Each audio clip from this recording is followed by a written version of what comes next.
फिरोज शाह तुगलक की हम यहाँ बात करने वाले हैं, चूंकि दिल्ली सल्तनत पे दूसरा सबसे ज्यादा शासन करने वाला शासक रहा है।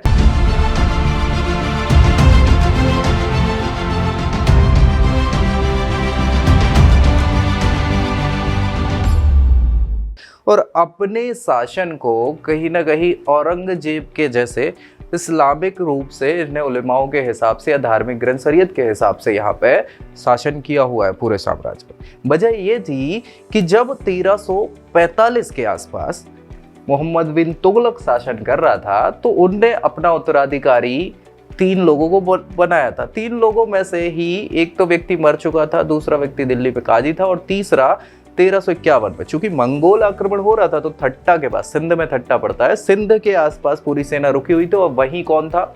वही था मोहम्मद बिन तुगलक। अच्छा, मोहम्मद बिन तुगलक 1351 में जब थट्टा में था उसी समय कुछ उलेमाओं ने मिलके राजा, उस समय कौन था? मोहम्मद बिन तुगलक को मरवाने का षड्यंत्र किया और गद्दी पे किसको बिठाना था? फिरोज शाह तुगलक को। हालांकि फिरोज शाह पहले ही उत्तराधिकारी घोषित हो चुका था।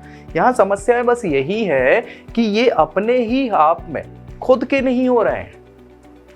तुमको सब बोल चुका है कि भाई तुम खुद बनोगे अगले उत्तराधिकारी, तो तसल्ली नहीं है। कल बनना था तो आज ही बन जाऊं मैं। आप खुद उस व्यक्ति के साथ विद्रोह कर रहे हो जो कहीं ना कहीं आपको उत्तराधिकारी बना चुका है, सब बना चुका है, लेकिन नहीं, आपको जल्दी है।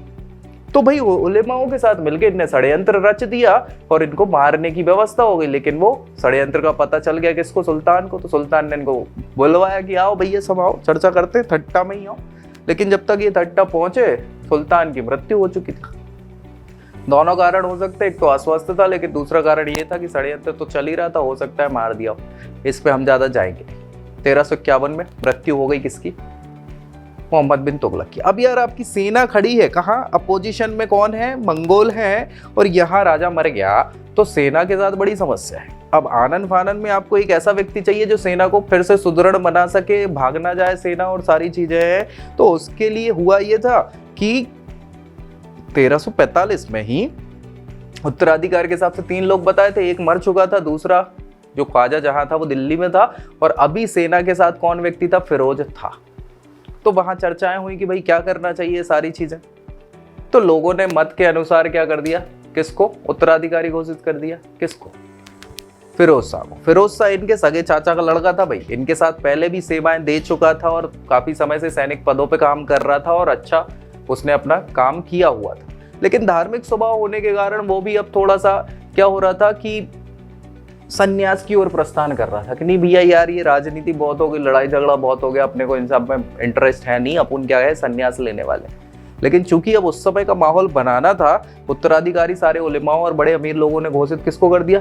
फिरोज को। जबकि हुआ ये था कि इनका जैसे मोहम्मद बिन तुगलक का भी लड़का था, ऐसा कहा जाता है कि उसके लड़के को दिल्ली में गद्दी पे बिठा दिया गया था, जिसको बाद में हटा दिया क्योंकि वो उत्तराधिकारी उचित था नहीं तब तक, जब वो लड़ाई चल रही थी सिंध में। जब ये वापस जाते हैं तो वो खत्म कर दिया जाता है, उसको मार दिया जाता है, वो सब अलग चीज़ है।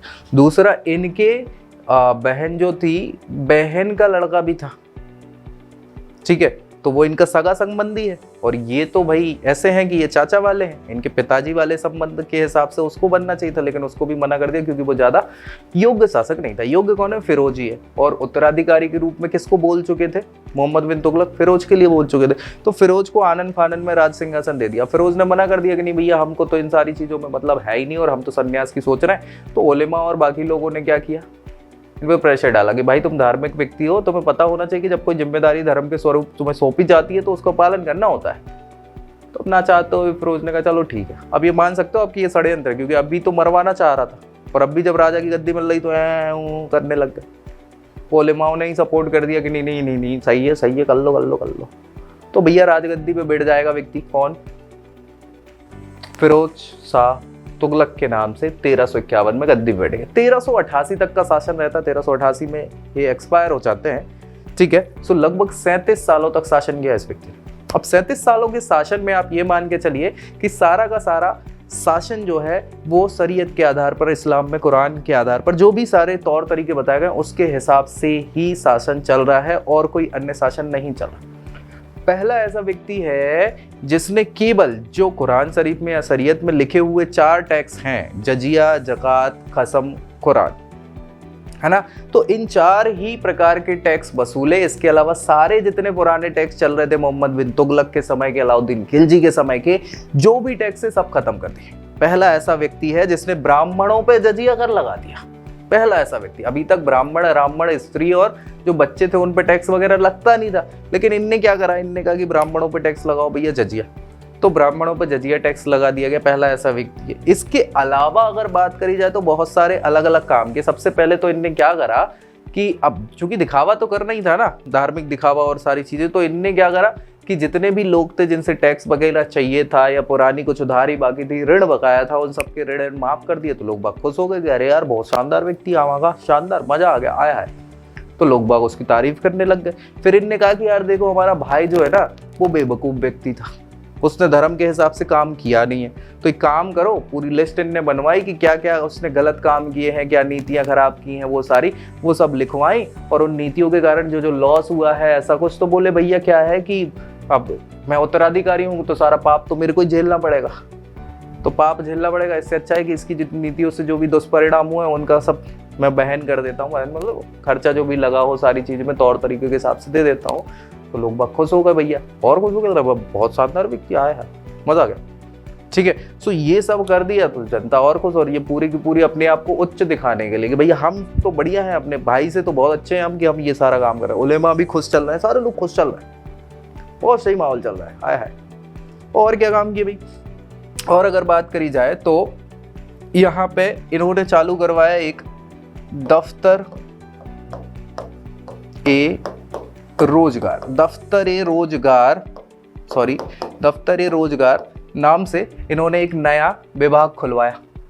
जैसे आज के समय में बेरोजगारी भंवर चल रही है, सरकार ध्यान देती नहीं है, सब कुछ है, विभाग तो आज भी है, लेकिन उस समय की बात करें तो ये बेरोजगार के हिसाब से ये आपका रोजगार विभाग जो है इन्होंने बनवाया। उस समय का मध्यकालीन भारत का, जो आज भी चलते हैं रोजगार के लिए, हम जाते हैं ना अपने अपने जिलों में रोजगार पंजीयन कराने, तो वही सारी व्यवस्था इनने करवाई कि देखा कि सबसे पहले तो कितने क्या बेरोजगार लोग हैं, उन बेरोजगारों की पूरी सूची बनाई गई, सब कुछ बनाया गया, और उन्हें यथा उचित जो भी उचित काम है उसके हिसाब से काम भी दिया गया, रोजगार भी दिया गया, जितना हो बहुत शानदार व्यक्ति, वाह वाह, ठीक है। दफ्तर रोजगार के अलावा दासों के लिए, दास है ना, सो दास के लिए दीवाने बंदगाह या कई जगहों पे बंदगान, ठीक है, दीवाने बंदगाह या बंदगान, ये दोनों शब्द मिलते हैं। बंदगान मतलब बंदी, ठीक है, सो बंदी यानी गुलाम, दास। तो गुलाम विभाग भी बनाया इन्होंने, गुलाम या दास विभाग है ये। इसमें इन्होंने अपने सारे के सारे पूरे गुलामों का लेखा जोखा रखना चालू कर दिया। इन्होंने कहा कि भाई पता तो चले कि कितने क्या गुलाम है, क्या सारी व्यवस्थाएं हैं, गुलामों पे कितने के अत्याचार होते हैं, कौन का क्या कैसा। तो लगभग बताया गया कि 4 लाख गुलाम थे इनके, उसके हिसाब से, ठीक है। सो गुलामों के लिए ये कर दिया। और क्या करा भाई इन्होंने, अगर बात करी जाए तो जैसे वो लोग हुए पुराने लोग जिनको पेंशन दी जाती है, तो एक पेंशन विभाग भी इन्होंने चालू किया। दीवाने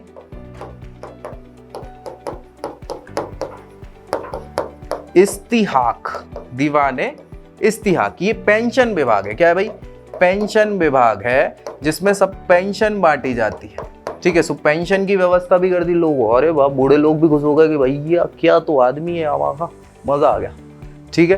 तो ये काम कर रहा है, ऑब्वियस सी बात है भाई। इसके अलावा इन्होंने दारुल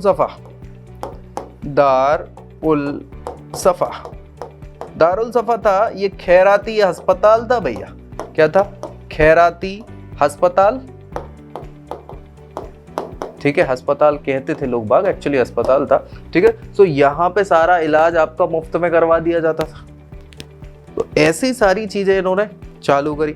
और भैया टैक्स तो 2 आब वाले कमी कर दी। और बता दे भैया, इनने लगभग 400 से ज्यादा नए शहर बसाए, ठीक है। आपने नाम सुना होगा फिरोज शाह कोटला मैदान, जिसका नाम अब बदल के चेंज हो गया है, दिल्ली में है। दिल्ली के आसपास फिरोजाबाद, फिरोजपुर, जितने भी फिरोज से रिलेटेड नाम है। अच्छा, जूना खां के नाम पे इन्हें जौनपुर भी बसाया। फिर डीजे कहाँ से मंगाया जाना, जौनपुर से मंगाया डीजे, ठीक है। जौनपुर आगे जाके, जौनपुर अपने जूना खां, बड़े भाई मतलब मोहम्मद बिन का नाम था ना जूना खां, तो जूना खां के नाम से एक नया शहर जौनपुर बसा दिया, जिसको आगे जाके उपाधि दी गई शहर सिराज ए हिंद की। किसकी, सिराज ए हिंद, ये जगह है जौनपुर, इसको ये उपाधि दी गई सिराजे हिंद, ताज है भैया ये हिंद का, ठीक है, जौनपुर। तो ये सारी चीजें यहाँ पे ये व्यक्ति करवा रहे हैं। सब कुछ करने के बावजूद भी शासन ठीक चल रहा है, विद्रोहों की कोई कमी हुई नहीं। इन्होंने क्या किया कि इन्होंने कुछ ज़्यादा जगहों पे कुछ ये चाहते थे कि भैया लड़ाई झगड़ा कम से कम हो। क्यों कम से कम हो? मरेंगे लोग तो अपने भी तो मरेंगे, मुस्लिम खून भी बहेगा। तो इन्होंने कोशिश करी कि नहीं, ज़बरदस्ती में नहीं लड़ना है, ठीक है। लेकिन हाँ, अगर ज़रूरी पड़ गया धर्म के हिसाब से तो मारकाट बिल्कुल करेंगे। तो हिंदुओं को भी फोड़ा, सारी चीज़ें वो सब करेंगे, ज़बरदस्ती का नहीं करना है, बाकी कर रहे हैं सब, ठीक है। सो ये सारी चीज़ें इनने सिंचाई करवाई, कहीं ना कहीं सिंचाई के लिए नहरें भी सबसे ज़्यादा इन्होंने ही खुदवाई। आपको बात कर दे तो आपने गुजरात में गिरनार का नाम सुना हो। गिरनार में एक लेक है जिसको बनाया गया था कब? चंद्रगुप्त मौर्य के गवर्नर ने बनवाया था उस समय, मौर्य सांसद में, मतलब प्राचीन काल में बनाया था उस लेक को। उस लेक में जीर्णोद्धार करवाना था, मतलब टूट फूट गई थी वो लेक, झील। तो उस झील को इन्होंने सही करवाया। इसके अलावा आपने नाम सुना कुतुब मीनार। तो कुतुब मीनार टूट गई थी भाई, ऊपर की बिल्डिंग खत्म हो गई थी उसकी, मतलब मंजिल वाला। तो इनने उसका जीर्णोद्धार करा के एक और मंजिल बना दी, तो 5 मंजिला इमारत हो गई। और भी बहुत सारे इनने जीर्णोद्धार के काम करे, ठीक है। तो ये सारे कार्यक्रम करने के बाद अब दिक्कत परेशानियां क्या आई कि इनके 3 बेटे थे। किसके? फिरोज शाह के 3 बेटे थे। तो पहले 59 के आसपास, मतलब 1359 के आसपास सबसे बड़े बेटे को फतेह खां नाम था। तो फतेह खां को इन्होंने अपना उत्तराधिकारी बनाया, लेकिन वो मर जाता है बाद में। पर दूसरे बेटे को बनाया, वो भी मर जाता है। तीसरा बेटा रहता मोहम्मद। तो मोहम्मद को बनाना चाहिए था, लेकिन नया है जो फतेह खां, जो सबसे बड़ा लड़का था, उसका जो बेटा था तुगलक शाह नाम था उसका, तो उसको उत्तराधिकारी घोषित कर दें। तो भाई ऑब्वियस सी बात है, जब छोटा लड़का भी बचा है तो वो चटके गई। और यही कारण होता है कि आगे फिर इनके बाद इसका पतन हो जाता है, कुछ बचता तो है नहीं, ठीक है। सो देखेंगे सारी चीज़ों को, इस बारे में हम चर्चा करेंगे कि इनके जाने के बाद क्या होगा। कि अब यहाँ पे तुगलक शाह को गद्दी पे बिठा दिया जाएगा। किसको? तुगलक शाह जो है 1388 से 89 साल भर ही शासन कर पाते। लेकिन तुगलक शाह को फिर क्या कर दिया जाता है? सत्ता से हटा दिया जाता है, मरवा दिया जाता है। तो तुगलक शाह के बाद क्या होगा बताओ? एक और शासक आएगा, क्या नाम है? अबू बकर, ठीक है। अबू बकर 1389 और 1390, 1 साल ये भी शासन कर पाते हैं, समझ रहे हो। इन सब के कारण माहौल अस्त व्यस्त हो जाता है, खत्म। फिर जो तीसरा लड़का बचा है, कौन बचा है? अरे मोहम्मद तो बचा है ना, तीसरा लड़का फिरोज का। तो मोहम्मद शाह फिर थोड़े समय के लिए, हालांकि थोड़ा समय क्या, 4 साल का ही रहता है। तो मोहम्मद शाह